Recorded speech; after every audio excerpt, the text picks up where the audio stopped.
Well, you can, well.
Okay, there we go. Hey everybody, welcome to Terminus Live. As you can see, we're starting a little early today, just cause.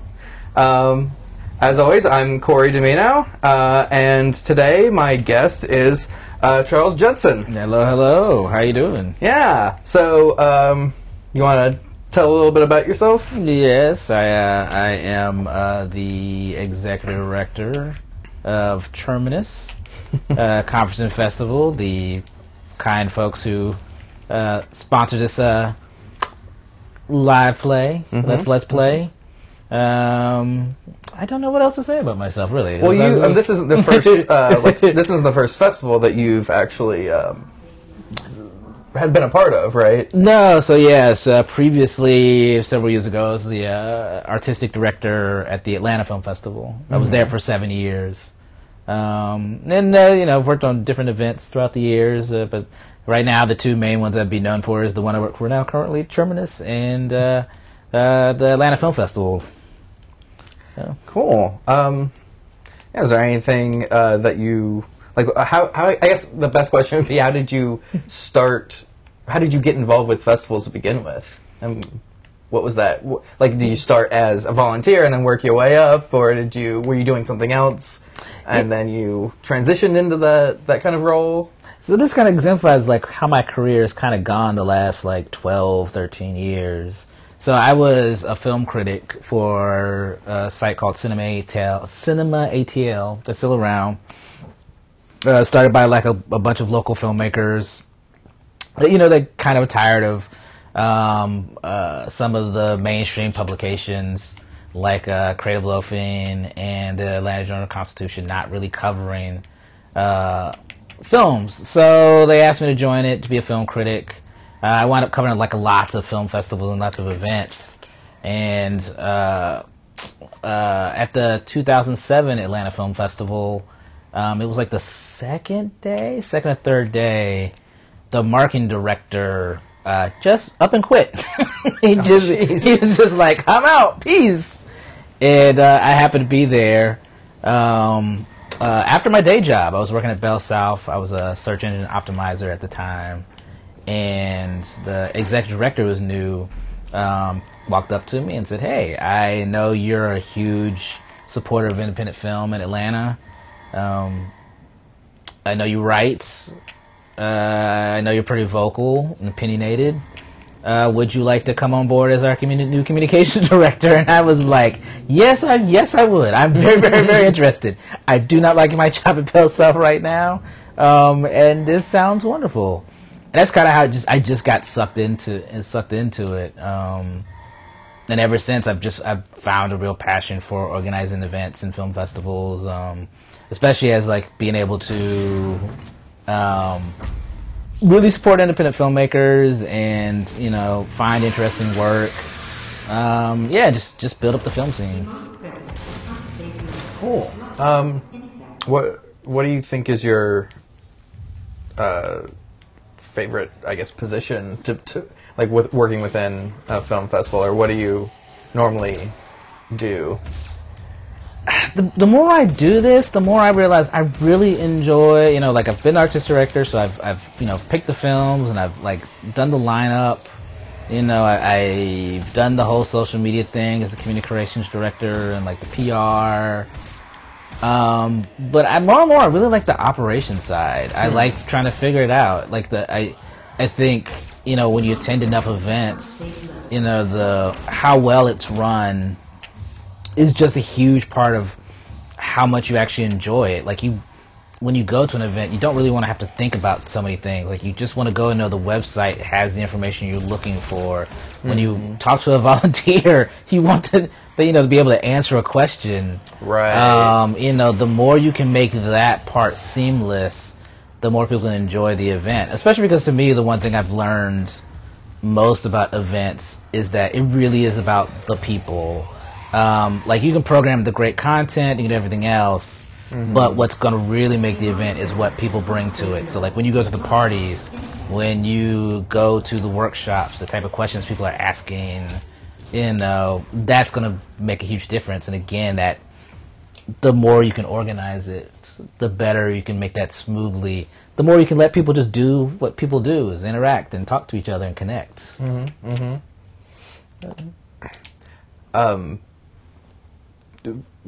What I'm trying to think of more questions now. What's the craziest film you've seen? That's a good question. There's so. What's the craziest genre of film you've seen? Oh, well, when you do film festivals, and especially when you do a festival like Atlanta, You're discovering new genres all the time, subgenres. Yeah. Unfortunately, a lot of times it's the same. But you definitely see a lot of stuff that you have to at some point decide, like, is this a film or is this porn? Right. And when we were based out of, and I think they're still based out of Georgia State, when you're sharing space with professors and your office door is open, and there's stuff on the screen, you're like, ooh, okay, like we're used to getting this. I'm not quite sure when you walk by, you think we're a legit organization. There's just stuff like I think it's been long enough. I just read that like 2009. There was this one film we got submitted to us, and the filmmaker was totally sincere, and when I tell these stories, I'm not trying to crap on filmmakers. I love filmmakers. Right. Sometimes you know it's fun to talk about people's work. It's fun to think about like what their process was to get to that point of making that movie. Like what was going through their head when they're like, yes, this is a story that has to be told. Yes, or a scene that was like, this is the way I envisioned it. So one particular film, it's just like, I think it was like somebody's like it was supposed to be kind of a horror film, and at one point it literally like a piece of crap just gets up and flies and hits like the main character in the forehead. It's just a really... That's just poor storytelling. Unless it was established early on. It wasn't established. It came out of nowhere. And it's like, the story in the film wasn't that badly shot, but the way they set that up was kind of... It was one of those, like, cheesy, like, from the 60s, on a string, you know, Michael Landon type, you know, I'm a teenage werewolf and we can't afford a real budget for special effects. Like, it had that set up, and I just remember we just started giggling maniacally. And again, we're not trying to crap on filmmakers, but at that point, we had watched maybe 1,500 films between shorts and features, and by the time you just get punch drunk and really super giddy. And so when you just see that, stuff like that, and you're like, wow, you made a whole feature film, and you submitted it to us, and this is what you wanted us to see. Okay, cool. That's what Cool. because making a feature film, no matter the quality, is not easy. It's not. And so you put your blood, sweat, and tears into this thing, and then you have a scene like that in there, and likely would defend it. And I think if someone, I would love to hear that filmmaker's defense of it, because if they didn't defend it, then that's I feel like then what are you doing? But then if they did defend it, I feel like it'd be a really good defense. Oh. It'd be a really good excuse for that. Yeah, we have over the years, we'll eventually offer so a filmmaker will be like, I want to know why you didn't accept my film. And rarely most film festivals just don't have time to do it. Just the number of submissions you get, right? It's just near impossible to give feedback, especially before the event. But at some point you can.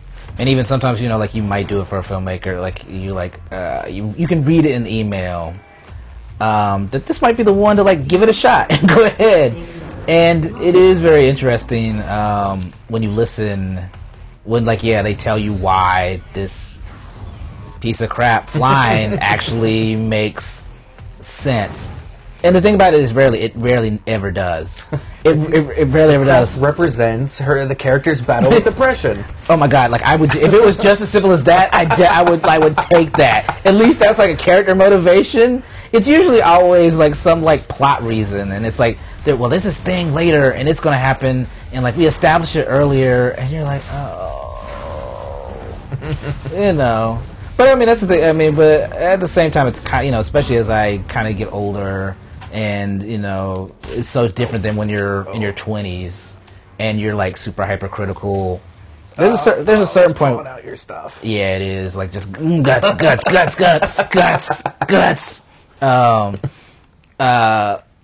You just kind of you just again, making films is hard. It's just making anything is hard. So the fact that anything is actually even passable is a miracle, and especially for film, because and I think for both films and games, they both share this thing where games are that's because not with film, at least you're telling one story, but with a game you almost have to facilitate many stories. Yep, and in both cases, you are working with unless you're doing some independent film or some indie game, and you're somehow you're trying to get all these people together, 10, 15, 20, in case of film and gaming, up to hundreds of people, all simultaneously working on this thing and getting on the same page. And having the same vision. Making it feel like a coherent piece. Yeah, and you're doing, and just in games or just film, you're not producing this thing in order. They're doing a level here, they're doing a level there, they're doing character design over here, and in film you're shooting this scene, you're shooting the end first, and then going to the middle. So to do this and for it to turn out to be even semi-coherent, let alone good, is something you just can't downplay. And I think a lot of times we can be super critical about about these games, and and we just make it seem super easy. I just don't understand why they made a crappy game. Why can't they just make something good? Because it's it's hard. It's super hard. Yeah, even the best game makers make a shitty one every once in a while. Yeah, it happens, and it always depends. And it's always by the mercy of. Whether it be the technology is just not there that you want to have this game mechanic, and it's just memory limitations. Or there's that, and then for filmmaking, it's somebody was the main actor was suddenly went out to eat, and a couple of days later. They've got food poisoning, and now you've got to figure out how to shoot the next week because you don't have them, and your whole schedule is built around you're the main person. So just it's just all these. There's just so many things that possibly can go wrong. But also it's just also the things that work on the page, or that theoretically. Something else I think about it, as somebody who's was a film critic, one thing is we talk about how silly some movies are. But honestly, if you really break down most stories, they really are just silly. They're just they're contrivances, to make things happen. So that's the beauty of really good storytelling and good game development. Just watch them. Just tear them apart. Just guts. That's what I was saying. Want me to take over while you're... Oh, yeah. So, so... I know that, so, that's... Yeah, I guess going back to just saying, that's something that, to be... It's not like I'm saying you can't, tear movies apart or tear games apart and be critical of them. But I think you really have to, be very careful. I get tired of people who critique the screenplay because... in films are edited. Right. So there's screenplay is not necessarily what the final product is going to be like. Right, and you just don't know, so you don't know what was edited out. You don't know, how it was rewritten, why it was rewritten on set. It could be everything from the star, was filling his inner Ed Norton and wanted to, rewrite everything. Right. To, Wait, what movie did Edward Norton rewrite everything? Oh, I think he's notorious for that for a lot of them. The Hulk. I think the Hulk, that, he was rewriting that. So that kind of sucks. Let's see. I'm trying to think, did he have a hand in 24 Hours? I just know, he definitely likes to be very hands-on. Oh, American History X. Nothing against that, because, he's been a producer on most of those and very hands-on. But anyway, screenplays, there's just parts of filmmaking that it's very difficult to critique because of the way it's produced. Same thing with, the acting. You just have no earthly idea what takes were picked by the director and editor. So somebody's really crappy performance may not even be that it's a crappy performance. It could be all the takes came from day 7 and day 10 when they were just not feeling it. Right. I don't know. And so so I don't know.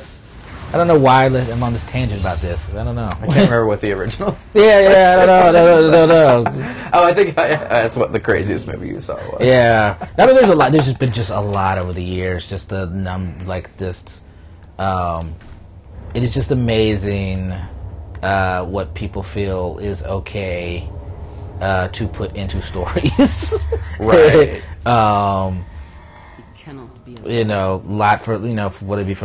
Logic reasons are just, well-intentioned, the number of stories where people are trying to talk about, child abuse or something else.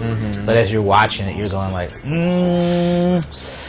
I don't think this is being handled with the sensitivity you're trying to tell me it's being handled with. No. It doesn't walk that fine line. It doesn't. And especially now that we're in a post Me Too and the last probably 5 to 10 years, it's become a lot more obvious and evident. And again, I don't begrudge. Sometimes you also be careful because you don't have to begrudge filmmakers for repeating things they've grown up on. It's kind of the way we look at something like Revenge of the Nerds now, where it's problematic. Yeah, it was a super well reviewed movie, and and now it's later you're oh no. Yeah, straight up. Darth Vader match. Yeah. You're just oh, that's kind of rapey now. Well, it's not even kind of rapey. It is rapey. Kind of literally the definition. Yeah. But then she becomes a nerd after that, or something. Yep. Yeah, but I mean, just things it's just it's a kind of a moving line. But that's also I think that's I love old movies. So I've watched so much Turner Classic Movies, and as a person of color, I have definitely seen a lot of movies I love where it's not kind of questionable representations of Latinx and you know, black folks and all types of people, and you know, and again, like, you can get, I don't think it's, you know, you get like, you suddenly go like, oh, this movie is terrible now, you know, because a lot of those films I still really enjoy while being able to simultaneously go like, there, you know, this is problematic. But even again, like stuff changes, so it's going to be definitely curious to see for like filmmakers, you know, 10, 20, 30 years from now, what things they're going to wrestle with. Right, kids now that are, you know, kind of being raised in this environment of like trying to hold people accountable for like the Harvey Weinsteins of the world, holding them accountable for their actions, and kind of seeing what their art is going to be like in the future. Yeah, well, it's even like, you know, again, like that whole like Revenge of the Nerds and other things. Like, it's just stuff that's, you know, like a good example would be like in romantic comedies. You know, so many romantic comedies have always had like the grand gesture. Right. You know, it's like, oh, I'm going to do this. Take me back if I just show her. Yeah, and I do this publicly in front of everyone. In front of everyone, and say, like, do you love me? And then she's going to say yes because she's so overwhelmed. Although in real life, like, it's that so much of that stuff is super, super creepy. Yeah, exactly. You know, and I think that line is, you know, I think that's one of the things that's, you know, interesting is like these lines, you know, I wouldn't even say these lines are moving. I think we're now better understanding that there is really not actually a line, that this is more of a spectrum, and that some of these behaviors, like, it's not as simple as like on one side there's Harvey Weinstein, and then on the other side it's like all these other dudes, you know, like in the all, as some people's like, oh, you're trying to make sound out dudes are bad, and like, no, it's just a lot of these behaviors, and even for me, like I've openly taught this with like a lot of people as somebody who's, you know, I'm now 45.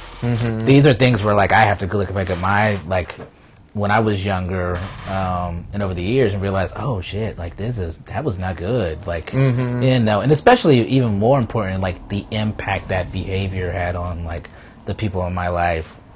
And so I think this is like, we're going to see, I think, more and more as these things come to light, like in games and films, you know, people dealing with those things. I don't think it's a question of like all these behaviors are going to be removed, because sometimes they will service, you know, they will have, you know, serve a storytelling purpose. Right, but at the very least they shouldn't be glorified and right, or even, you know, like, you know, not so like, you know, like, or even a good example was sometime last year I was talking to someone, we were talking about how terrible Iron Fist was. just awful. But one of the things that she brought up that was interesting that I didn't even think about is like, and spoilers if you haven't seen Iron Fist, but it's awful, so I'll spoil it. Spoilers, it's terrible. It's spoilers, it's awful. It's awful. It's awful, and it's not even awful because it's like just from the cultural appropriation from this point. It's awful because he can't fight. He's a terrible actor and he can't fight. Like, even before you even get to that, like the cultural appropriation stuff. Like, oh god, it's just terrible. But it makes you wonder why they got that actor if he couldn't fight and he's not Asian. It's just something that they thought like he was. I don't know. Like, you know, they had a vision for the character, and apparently he fits their vision for the character. But I mean, in the comics, is the character supposed to be Asian? It's supposed to be of no, he's a white dude. He's a white. So like he's like it's you know, it sticks to the you know, the book, and in some ways, you know, like I'm one of those people who says that's problematic, but like, you know, but it is in the book, but like it doesn't help your cause if you're going to stick to the book. Right. There's a lot of times, I mean, things get changed from movies to from books to movies all the time. Right. So yeah, is it necessary for the character to do that, or would it be a completely new hero at that point? Yeah. Boy, we have a question over here from Mr. Chase.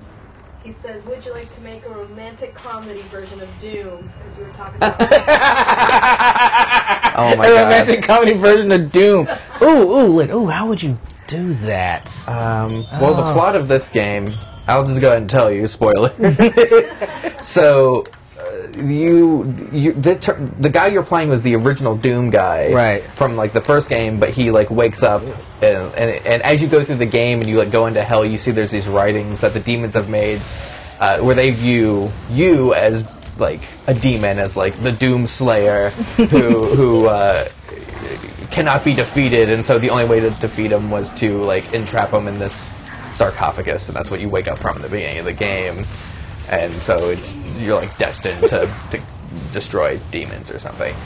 You know, pretty basic stuff. Well, see, already we So- got our archetypes because I forgot that he's named Doom Guy. So I think that's almost. I mean, So almost canon. his name is Doom Guy. It's like it's Doom Guy. So like, you just got to find a Doom Girl. Right, Doom guy so and like, Doom girl. you know, so they can team up. So okay, if we apply a hero's journey to this, he's comfortable in a situation. So I think in his case, his comfortable situation would be destroying demons. Yep, and chaos. And so from there he has to cross the threshold into which I guess in this game going to hell would be crossing a literal threshold. It would.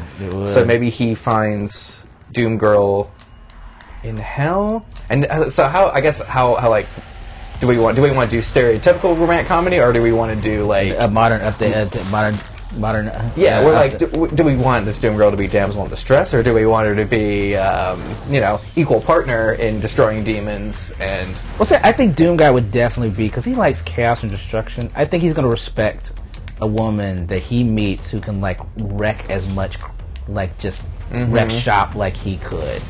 Like I think that would get his juices flowing. That sounds terrible, but that is.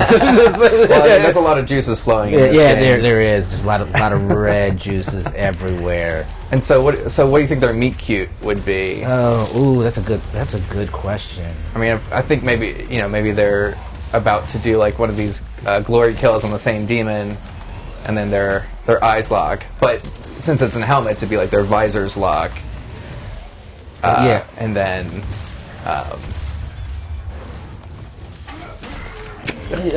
Yeah. I don't know from there. Like oh my god, he cute. That's a Chase asks, what if you fall in love with one of the demons he was hunting?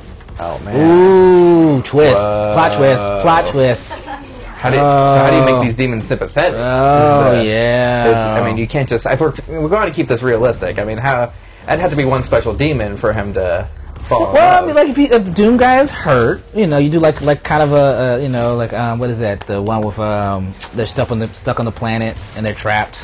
Back in space? Back from the 80s. Oh, I can't think of the name of it. Crap. Enemy of Mine. So I don't even know. Oh yeah. So like if they so Doom Guy's hurt. He's waiting to his energy to replenish. In this version, it takes a while. The demon is also hurt, so they got to sit there and they got to chat a while. You suddenly realize, oh, you can talk. And it's like, oh yeah, mofo, we can talk. You've just been shooting us this entire time. Like, you didn't think we could communicate? We moved past. We must be able to communicate. So let's start talking. Realize they have a lot in common because he likes wrecking shop and causing chaos. They apparently like wrecking shop and chaos. And they started realizing, and then Doom Guy's like, oh no, I think I'm in love with the demon. And you go from there. Does that do it for you, Chase? Etc. etc. And then the final scene would be them getting married under the hell mouth. Yep.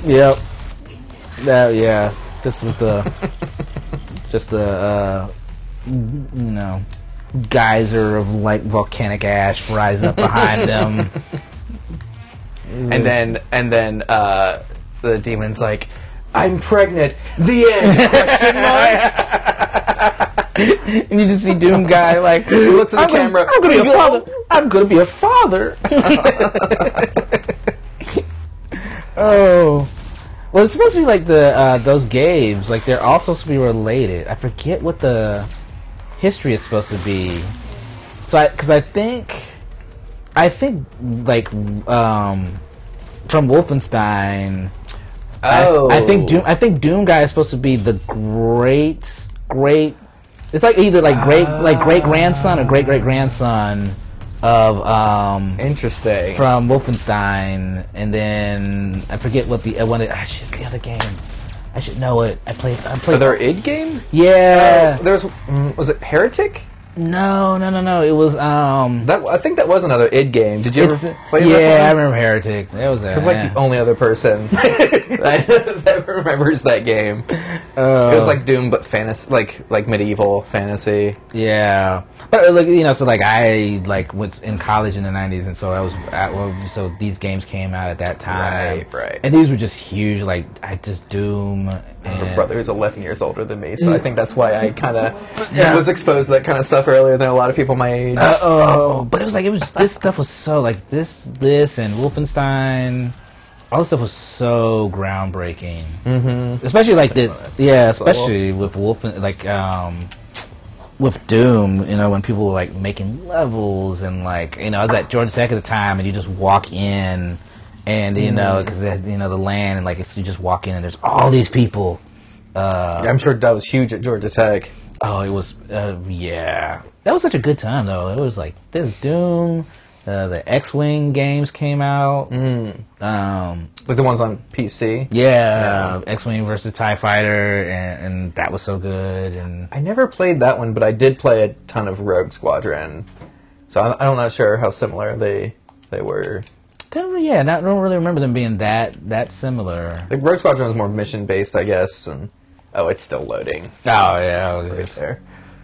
Rogue Squadron's more mission based, and I guess is the X-Wing games more like dogfighting. A little bit, like, but it was a lot of missions. So it was like X-Wing was could be really difficult because like a lot of their X-Wings didn't have not X-Wings. I'm sorry, like TIE Fighter was hard because TIE Fighter, like, because a lot of them had no shields, so you're doing those, and then X-Wing could be difficult because like they had a lot of escort missions. The escort. You know, and you had like, you know, and a lot of it was like flying way after an enemy, and then trying to fly back before they blew up whatever ship you were escorting. Those were good times.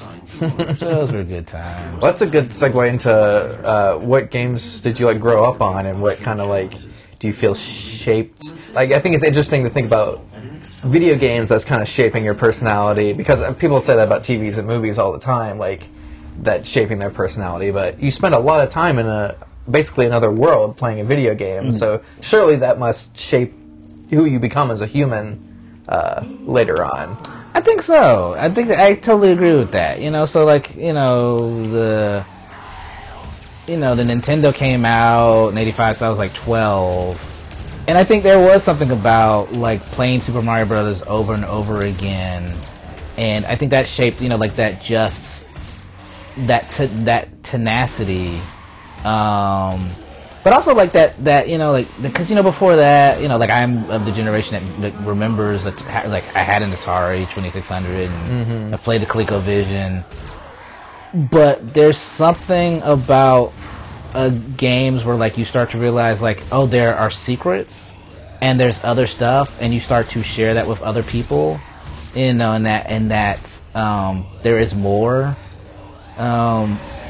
I don't know. There's just something about that that's very rewarding. You know, not as rewarding as like, you know, like you're told, especially once you get to like high school and you're like doing like literature class and you're reading like The Great Gatsby, and you're supposed to somehow figure out like the lights of the traffic lights or represent like death and this other stuff, and like, and when you can't figure that stuff out, it makes you feel incredibly stupid as a kid, you know, as a high schooler. But when you're playing a game and you're able to, like, you suddenly discover, like, there's a warp zone, and, you know, and you play, like, Legend of Zelda, and you discover these things, and you're writing this out.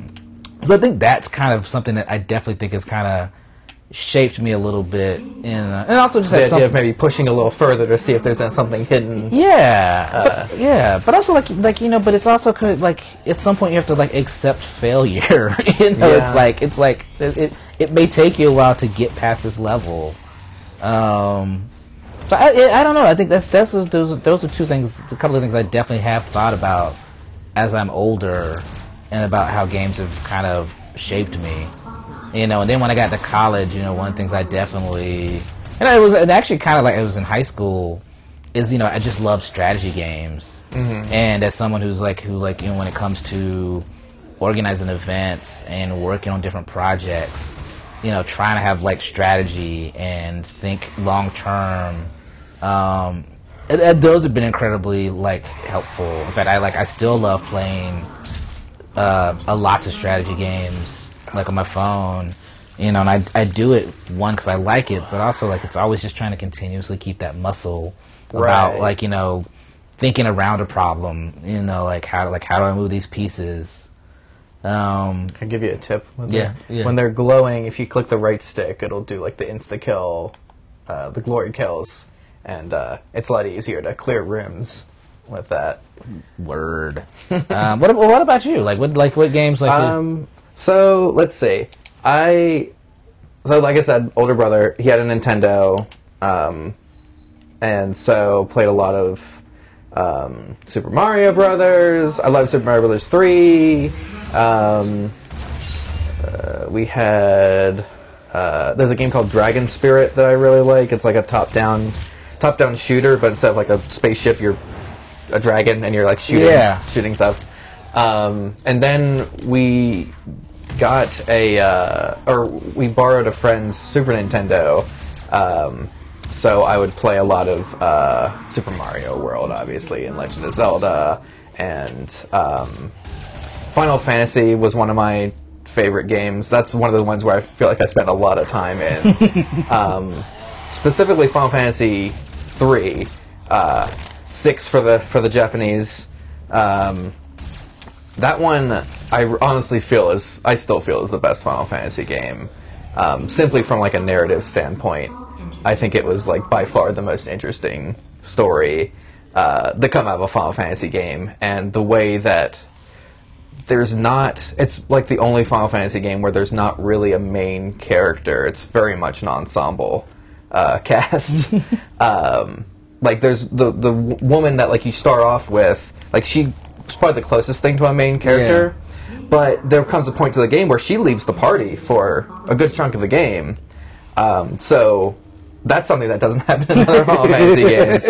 And then there's a thing that happens, and in the second half of the game, you have to go and recruit people again in this world, and you could theoretically beat the game with like, you know, 4 or 5 people if they're strong enough.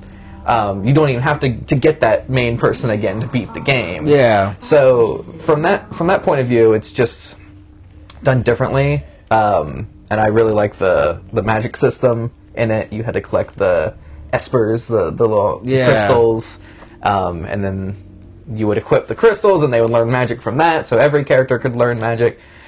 I could go on. I could talk for a long time about this game.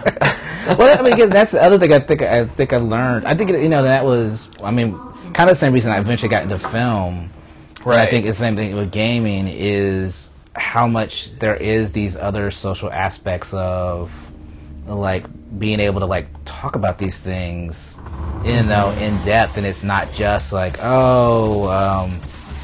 know, like, let's just play on Atari and, like, play games, but, like, the system, you know, why you like this magic system over this one, and like, you know, the progression system in this, and the stories. Yeah, I'm not a sports person. I never have been. So, like, I think talking about video games is probably the closest thing that'll come with someone. Like, talking about my favorite video games is, you know, how I would connect to someone, whereas someone else might say, like, you know, oh, you like the Cowboys? I like the Cowboys. Or, you know, whatever it is sports people say. Oh yeah, like that first, like, you know, I'm like a lot of people in high school. I was not like super popular, and so like in college, I was just really worried. Like, oh my god, like, then, you know, I get how do I'm gonna start over, and instantly, like that first day, like that first week, when we started bonding over like cartoons and video games and TV shows, instantly, like, it was just so much easier. And I don't know, I think that's one of the reasons like pop culture has become what it is because I in some ways it as social currency, you know, it's like I just remember in the 90s when like so many TV shows were becoming like water cooler events, like Seinfeld, Right, yeah. And, it's just another way for you to connect with people, and that's really hard for us. Like, and when you're younger, as you get older, no matter what, and anything that can help you like connect with people, and give you something is huge. But I mean, the beauty of video games is there's just not that. You also get like the sense of completion. Like, how often do you get to like work on something and like go like, I did, like, oh, I'm done. I got to the next level. So I think there's those aspects to like of gaming as well. Yeah, that's true. You do get a sense of completion for, especially if it's a really hard level that you've tried over and over and over, and you're refining your skills, and you're working on your hand-eye coordination and timing and rhythm, or if it's a strategy, you're planning out what your moves are going to be. Yeah. Like, that's all valuable things, and it's working out your brain in one way or another. Maybe to the detriment of your body, but it's working out your brain. Well, I mean, that's the funny thing is like it's how often like I played a fair bit of games, but I mean I love going outside and playing as well, and right. I think that's one of those unfortunate stereotypes that it's around. It's like it's like it's one of my favorite podcasts I listen to. It's like a newer one. It's called Nerd Goat.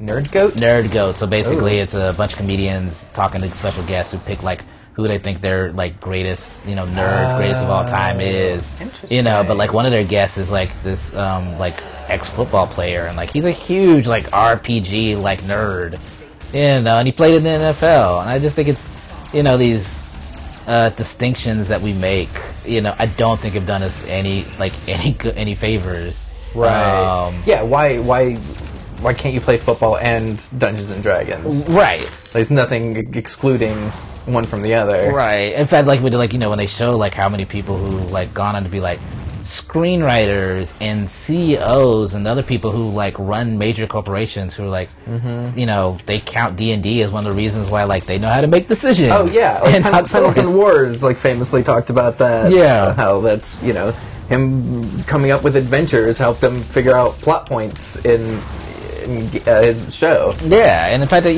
like it's and usually a dungeon master is never gonna like just write out kill your party.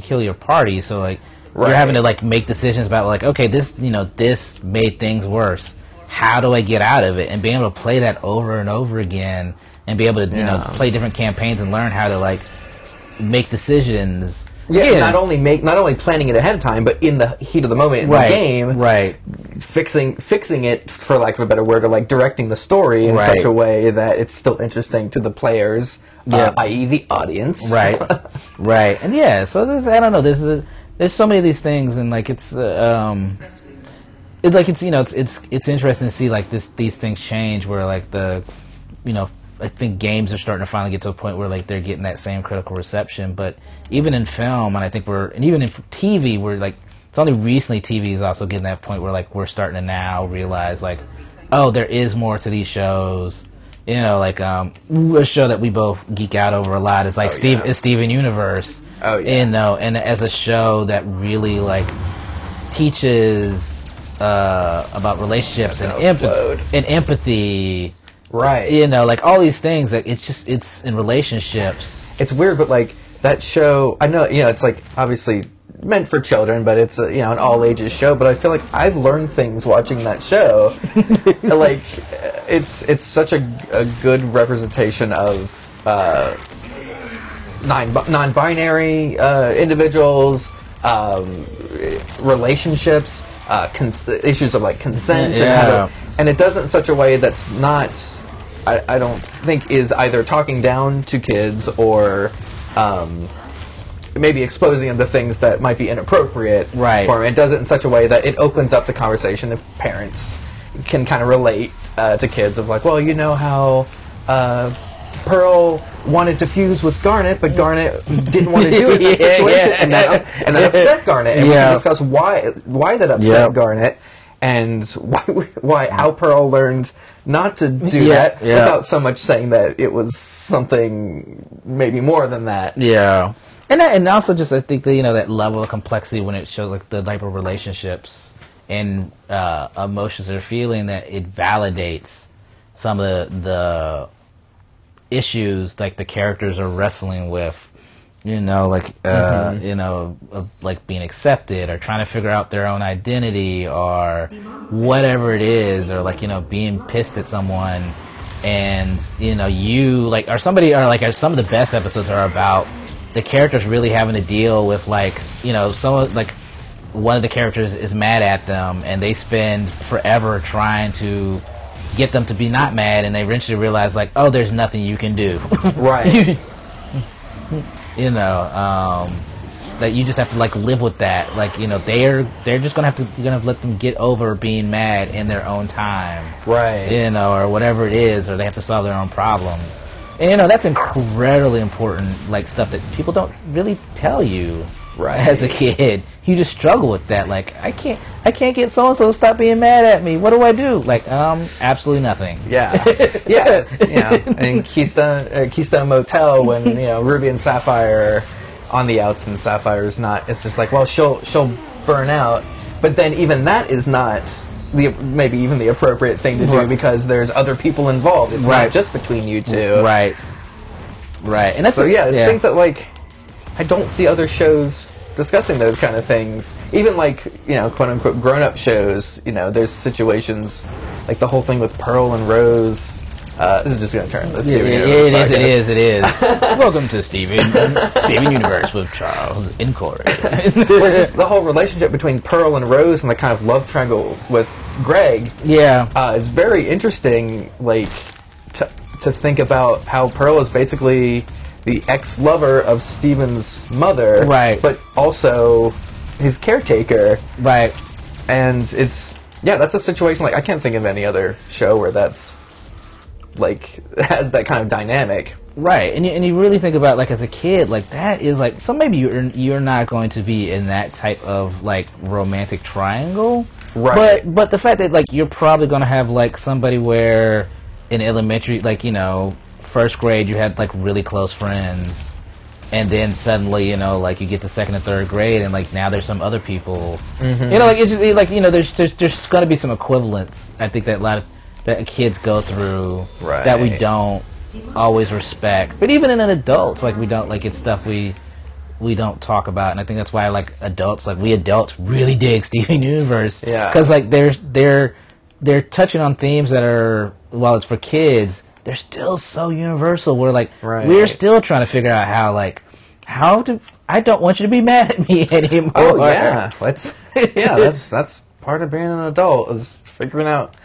how to keep people from being mad at you or fix it when they are mad at you. Yeah, and like it's best of intentions, and like there's so much other stuff like besides that. It's like The Good Place. It's such a good show, and like it is really asking some really good questions. It's practically a master's class on philosophy and ethics. It is. It's really interesting. I honestly think they're going to make college courses based on it someday. Oh, they will.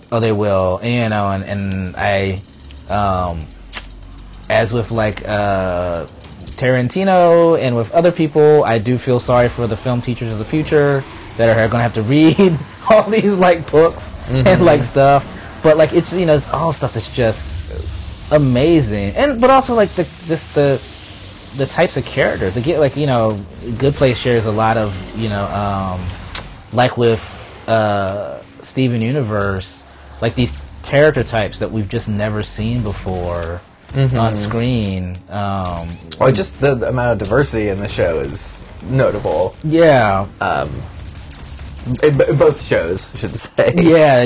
It's something that's not generally on, NBC prime time. Is all these different types of people. It's usually like you feel like you get the Friends effect, where it's just all of the same kind of person, just repeated in slightly different variations. Yeah, but it's not, which is always a bad thing. I think No. I that's another one of those ones like I don't know. I think I'm supposed to technically always be like, as a black dude and a film critic and somebody who's actually pretty liberal and pretty outspoken, You know, be like, oh, it sucks that they were like Friends was only all white people, and I'm like, I know a lot of people.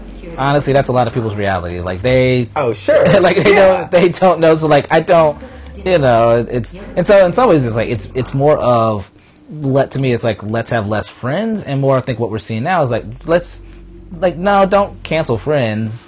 Just that there's more like Steven Universe and more Good Place and more places like that. It's all gonna, because at some point it all it all balances out. Well, I think it wasn't Friends per se, but the fact that like Friends was one of a long line of shows like that, and for every 20 Friends you'd have a Cosby Show, right? And so now I feel like the ratio is starting to shift. And me as a watch out for this thing. And me as a consumer of entertainment, I want a variety of shows and ideas. And if they're just going to rehash the same thing over and over again, regardless of who it is, of what the rehash is, it's boring. Yeah.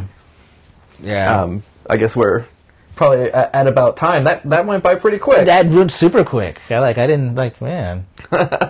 Well, all right. Well, thank you so much for coming on. Yeah. We should probably say the Terminus dates, which is June 15th through 17th. Yes. Submissions are they still open or are they closed? Submissions are closed for films. You messed up. But for games, we're still taking submissions. So great. if you want to submit games, please get them in. Mm-hmm. We would love to select your game and play it at Terminus. You might even we had talked about maybe playing some maybe not submissions, but like submissions from last year on the stream. So maybe at some point you'll see your game get played live. Yes. And also I want to give a shout out to Thea, who is our sponsor, and you can find us every Wednesday after the stream. We'll post our episode that we just did. You can go to thea.network and come find us and watch. Thanks, Thea. All right, well, that's all for us. I think that's been a Tuesday. I believe so.